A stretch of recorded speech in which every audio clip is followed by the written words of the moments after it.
Dan semua ormas Islam yang ada di Indonesia semua tidak menggunakan istilah imam besar. Paling tidak menggunakan istilah ketum, ketua umum, ketua tanfidiyah. Tidak ada yang menggunakan istilah imam besar.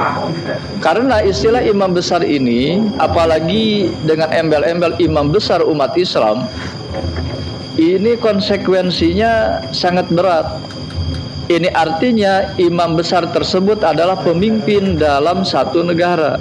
Dari lahir hingga akhir di bumi pertiwi setiap ceramah selalu membanggakan negeri leluhur yang jauh di hadramaut sana. Mengapa tak kembali jika cinta begitu membara? Kenapa kalian tak pulang ke Yaman saja? Kami di sini di Indonesia tak butuh apa-apa. Negeri ini diberkahi tanpa kehadiranmu. Yamanlah yang seharusnya memanggil kamu. Kalian yang di sini hidup dalam kecukupan. Geliman harta tak pernah kekurangan, tapi tetap saja menyebut negeri jauh itu seakan tak ada cinta untuk tanah yang diambur. Kalian para habib yang merasa agung, kenapa berlabuh di sini bukan di tanah kampung? Apa yang kalian cari di negeri Zamrud ini yang kalian sebut tak lebih dari sebatas bumi?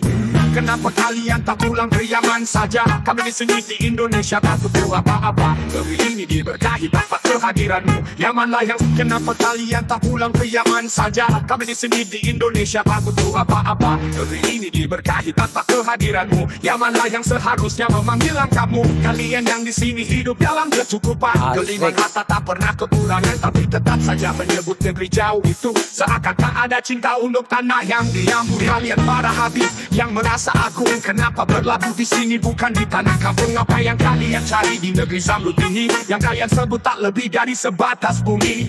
Kenapa kalian tak pulang ke Yaman saja? Kami di sini di Indonesia tak butuh apa-apa. Negeri ini diberkahi tanpa kehadiranmu. Yamanlah yang seharusnya memanggil kamu.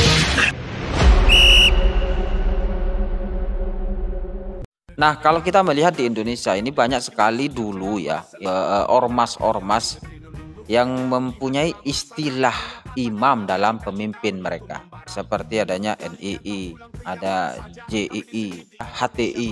Kebanyakan ormas-ormas yang bermasalah, ormas-ormas yang membahayakan kesatuan Republik Indonesia itu mempunyai istilah panggilan imam terhadap pemimpin mereka. Salah satu organisasi NII, Negara Islam Indonesia, organisasi atau aliran yang sangat membahayakan di Indonesia.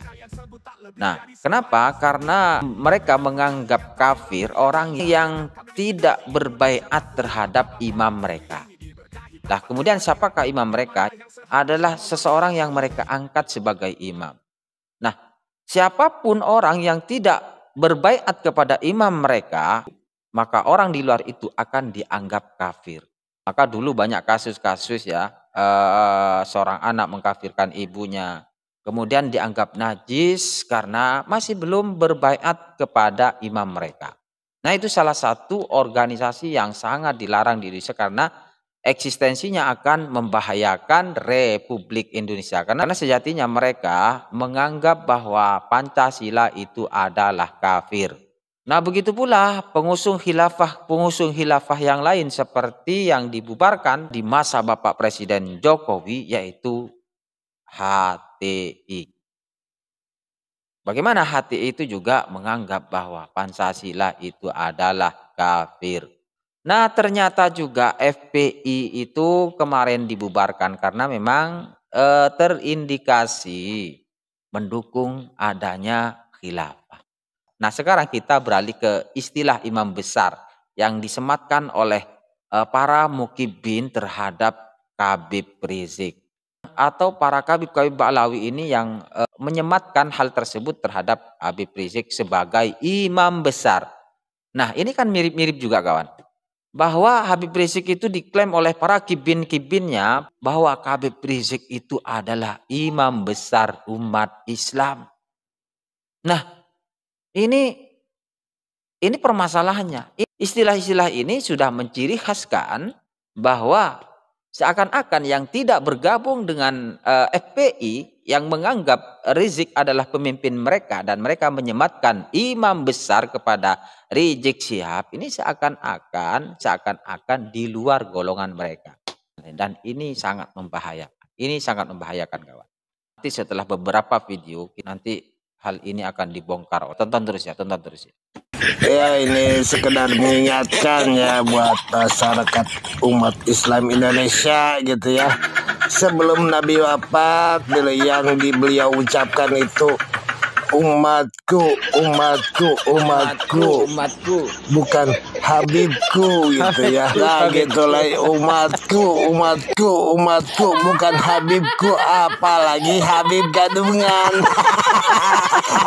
Assalamualaikum warahmatullahi wabarakatuh. Kacau saudari. Palestina agar membuka pendaftaran bagi pemuda. Saya himbaukan kepada pihak pemerintah pusat Raden Haji Prabowo, sebagaimana saya tangkapi tentang video Habib Razik ingin berjihad ke Palestina.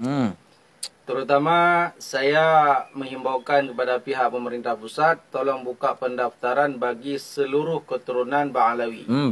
Yang pakai serban, yang pakai serban, yang pakai tongkat-tongkat, yang pakai tongkat, yang pakai baju jubah. Dan beri kesempatan supaya Habib Razik memimpin perang ke Palestina. Jadi seorang imam, Habib Razik kan seorang imam di Indonesia, imam besar, kaum mereka lah, imam bagi kaum mereka, agama Islam yang ingin membela kebenaran. Jadi pihak pemerintah harus memberi satu jawatan kuasa kepada Habib Razik untuk berangkat ke Palestina, berjihad ke Palestina. Jangan mengajak pribumi dulu. Ya, jangan mengajak kami pribumi dulu. Kami memang kaki perang. Jadi jangan keturunan Ba'alawi mengajak kami berperang. Ya. Belanda saja kami perang. Ya kan? Betul. Apalagi Israel. Jadi, ya. Habib Razik harus menjadi seorang pemimpin perang di Palestina. Dan kepada pihak pemerintah harus memberi wewenang kepada Habib Razik untuk mereka berangkat ke Palestina. Supaya mereka semua keturunan Ba'alawi yang ada di Indonesia, yang ada di Nusantara, tolong berangkat berjihad ke Palestina. Kalau tidak berani berjihad ke Palestina, tolong Habib Razik jangan berkuar-kuar lagi. Jangan berkuar-kuar lagi. Wis berhenti tidur saja. Ya. Sudah bosan cara-cara pendustaan kalian, mengaku keturunan Nabi. Habis makam nenek kami, makam Wali Songo, kalian akui sebagai makam keturunan kalian. Perihal kalian adalah sebuah keturunan yang dibawa oleh British dan Belanda, dan keturunan mereka itu bersekutu dengan penjajah, berperang dengan nenek moyang kami di Nusantara. Jadi Habib Razik tolong, jangan berkawar-kawar lagi di Indonesia. Kalau Anda ingin berperang, ajaklah seluruh keturunan Anda dari Sabang sampai Merauke, dari keturunan Ba'alawi, tolong berjihad. Tunjukkan gentleman kalian. Ya, kalau gentleman berangkat dulu. Berserban. Orang pakai baju jubah, tolong berangkat. Malu sama surbannya ya. Mohon kepada pihak pemerintah, dan saya harapkan kepada pribumi Nusantara, dari Sabang sampai Merauke, kalau ada ajakan daripada Habib Razik, kalian jangan mau. Jangan dibodohkan. Jadi dia dulu. Mereka sudah menyusun politik-politik yang kalian tidak tahu. Betul. Halus sangat. Mereka ini lebih dahsyat daripada Belanda dan penjajah Barat. Mereka sangat halus permainan mereka. Mereka mereka gunakan agama, hadis dan ayat. Ada kepentingan mereka di Indonesia ini. Jadi saya harapkan kepada pihak pemerintah, tolong buka pendaftaran kepada seluruh keturunan Ba'alawi, terutama kepada Habib Razik, supaya mereka berangkat ke Palestina untuk membela kiblat para anbiya, yaitu kiblat umat Islam Al-Aqsa ataupun Baitul Maqdis. Silakan Habib Razik berangkat. Habib Razik seorang imam besar di Indonesia, jadi jangan berkuar-kuar, jangan berceramah. Nabi saja barisan hadapan. Sayyidina Ali saja barisan hadapan selaku pemimpin perang. Rasulullah, seorang Nabi dan seorang Rasul, memimpin juga perang barisan hadapan. Itu Nabi. Jadi Habib Razik jangan mengajak pribumi untuk berperang. Kamu dulu datang berperang. Terdepan. Seorang pemimpin. pemimpin imam besar. Oke? Sekian, terima kasih. Assalamualaikum warahmatullahi wabarakatuh. Kepada Bapak Presiden Prabowo yang sejak awal sudah memberikan dukungan terhadap perjuangan Palestina agar membuka pendaftaran bagi pemuda-pemuda Indonesia yang siap berjihad ke Palestina. Pemuda Indonesia. Buka pendaftaran, latih mereka, persenjatai, kirim ke medan Gaza untuk bertempur membebaskan Al-Aqsa. Siap tidak? Sekarang gini aja, Bib. Ngapain Habib repot-repot minta kepada Pak Prabowo suruh membuka pendaftaran jihad ke Palestina? Dan pertanyaan saya, di mana Baklawi yang 4 juta lebih kemarin? Ngapa enggak Habib kirim ke sana aja? Kalau memang Baklawi itu orang hebat, Baklawi itu orang penjihad, siap perang di medan perang, ya mereka tuh harus siap dikirim juga. Jadi nggak perlu itu sibuk-sibuk suruh buka pendaftaran segala macam. Karena ada 4 juta lebih Baklawi yang ada di Indonesia itu. Kirim aja ke sana, udah selesai itu. Kemudian ada masalah yang harus diluruskan, yaitu tentang gelar imam besar. Sebagaimana yang telah kita ketahui bahwa Rizik Syihab ini digelari sebagai imam besar. Di lain waktu disebut imam besar umat Islam. Di lain waktu disebut juga imam besar umat Islam Indonesia. Ini artinya berarti Rizik Syihab ini ditahbiskan, paling tidak ditahbiskan oleh para pengikutnya sebagai khalifahnya umat Islam. Kalau disebut sebagai imam besar umat Islam, berarti Rizik Syihab ini adalah pemimpinnya umat Islam seluruh dunia. Pertanyaannya, umat Islam yang mana yang telah membaiat Rizik Syihab sebagai imam besar? Kalau kemudian disebut imam besar umat Islam Indonesia, pertanyaannya adalah umat Islam Indonesia yang mana yang telah membaiat Rizik Syihab sebagai imam besar?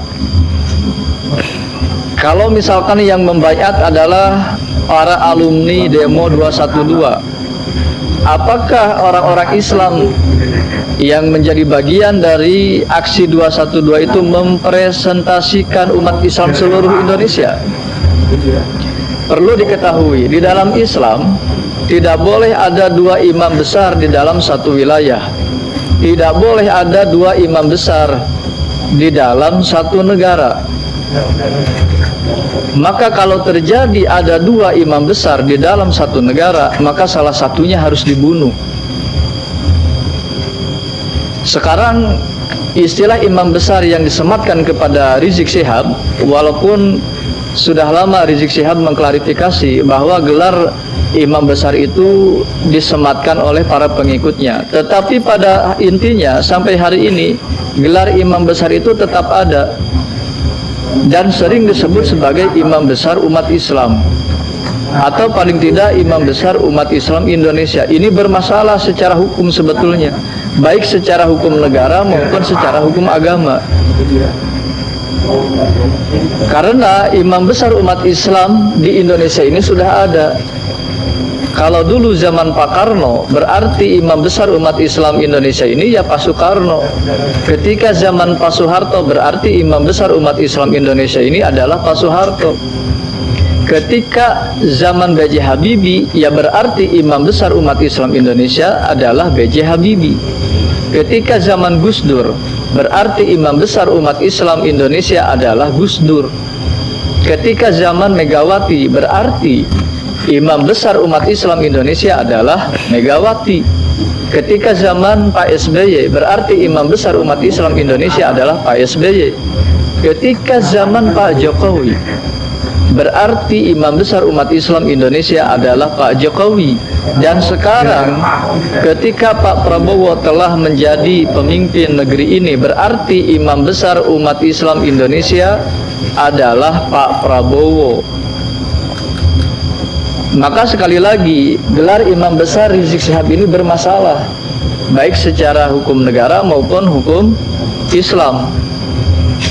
Apalagi kalau secara hukum Islam ini jelas, kalau yang dimaksud adalah imam besar ini adalah imam besar pemimpinnya umat Islam, ini sangat bermasalah karena tidak boleh di dalam satu negara ada 2 imam besar, ada 2 pemimpin. Kalau terjadi salah satunya harus dihukum mati. Jadi sekali lagi ini harus diluruskan, tidak boleh dibiarkan. Apalagi gelar imam besar ini terjadi ketika di zaman Presiden Pak Jokowi, di mana kelompok Rizik Syihab ini, termasuk Rizik Syihabnya sendiri, sangat benci kepada Pak Jokowi. Dan perlu dicatat bahwa FPI ketika sebelum dibubarkan dan sampai hari ini ketika sudah dibubarkan pun tetap misinya sama, menyetujui diadakannya kembali khilafah. Kalau benar tujuannya ke situ, ini lebih bermasalah lagi. Karena apa? Karena di Indonesia sekali lagi sudah ada imam besar umat Islam, yaitu Bapak Prabowo untuk sekarang. Artinya adalah pemerintah, ya dalam hal ini juga seharusnya MUI sudah mulai mengkaji sepak terjang yang dilakukan oleh Rizik Syihab dan kelompoknya. Karena kalau kita baca di dalam buku tulisan Rizik Syihab yang berjudul Amar Ma'ruf Nahi Mungkar, itu jelas sekali visi misinya FPI, itu jelas sekali. Walaupun FPI sudah dibubarkan, tetapi pada hari ini, sampai hari ini, FPI itu tetap terus digaungkan, walaupun berganti nama menjadi Front Persaudaraan Islam. Dan visi misinya tetap sama. Dan buku Amar Ma'rufnya yang ditulis oleh Rizik Syihab juga tetap sampai hari ini masih berlaku. Karena belum ada pengumuman secara resmi dari Rizik Syihab, misalkan bukunya itu ditarik atau misalkan bukunya itu sudah tidak berlaku lagi. Tidak ada pernyataan seperti itu. Maka kalau kelompok ini dibiarkan, ini akan mengganggu stabilitas keamanan negara. Karena pada faktanya masyarakat di bawah ini terkotak-kotak, apalagi di dalam masalah polemik nasab yang sekarang sudah berlangsung hampir 3 tahun ini. Nah, oleh karena itu saya berharap pemerintah harus segera melirik masalah ini secara serius. Karena istilah imam besar itu bukan main-main. Kalau hanya sekedar imam besar Masjid Istiqlal misalnya, itu ruang lingkupnya terbatas hanya di Masjid Istiqlal saja. Dan perlu diketahui, kalau di Indonesia ini ormas Islam itu banyak. Ada NU, ada Muhammadiyah, ada Persis, dan yang lain-lainnya. Dan semua ormas Islam yang ada di Indonesia semua tidak menggunakan istilah imam besar. Paling tidak menggunakan istilah ketum, ketua umum, ketua tanfidiyah. Tidak ada yang menggunakan istilah imam besar. Karena istilah imam besar ini, apalagi dengan embel-embel imam besar umat Islam, ini konsekuensinya sangat berat. Ini artinya imam besar tersebut adalah pemimpin dalam satu negara. Kalau yang dimaksud dengan imam besar itu adalah imam besar di dalam memimpin sebuah negara, maka harus ada wilayah teritorialnya. Sedangkan Rizik Syihab dengan kelompoknya sampai hari ini tidak mempunyai wilayah teritorial. Dari mana ke mana batas wilayah teritorial kekuasaannya Rizik Syihab dan kelompoknya? Mereka itu tetap berada di wilayah Negara Kesatuan Republik Indonesia. Itu artinya ada negara di dalam negara. Maka ini harus segera dilirik oleh pemerintah secara serius. Jangan dibiarkan. Sekali lagi ingin saya tegaskan, istilah imam besar yang disematkan kepada Rizik Syihab ini bermasalah. Harus segera diselesaikan, dicabut, dihilangkan. Kalau tidak, ini akan menimbulkan pengkotak-kotakan umat Islam di Indonesia yang lebih serius lagi.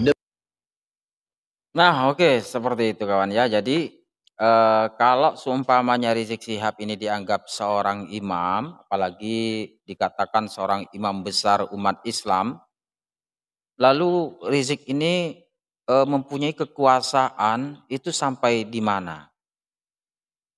Apakah imam besar yang disematkan terhadap Rizik Syihab ini mencakup seluruh umat Islam yang ada di Indonesia?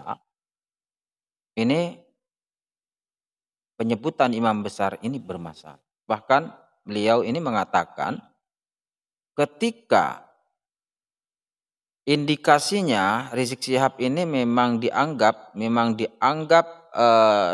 imam besar umat Islam, pemimpin umat Islam yang ada di Indonesia, ini terjadi dua imam, dua pemimpin. Sementara umat Islam yang ada di Indonesia ini tunduk dan patuh terhadap Pancasila. Kemudian ketika Rizik dianggap imam besar umat Islam di Indonesia, maka terjadilah dua pemimpin. Nah, ketika terjadi dua pemimpin, maka salah satunya harus dihukum mati. Ini ngeri kawan ya. Memang ini simpul masalahnya memang ada di Rizik Syihab. Kalau Rizik Syihab selesai, maka permasalahan ormas yang selalu bikin gaduh di negara Republik, di negara kesatuan Republik Indonesia ini, maka selesai sudah. Ya.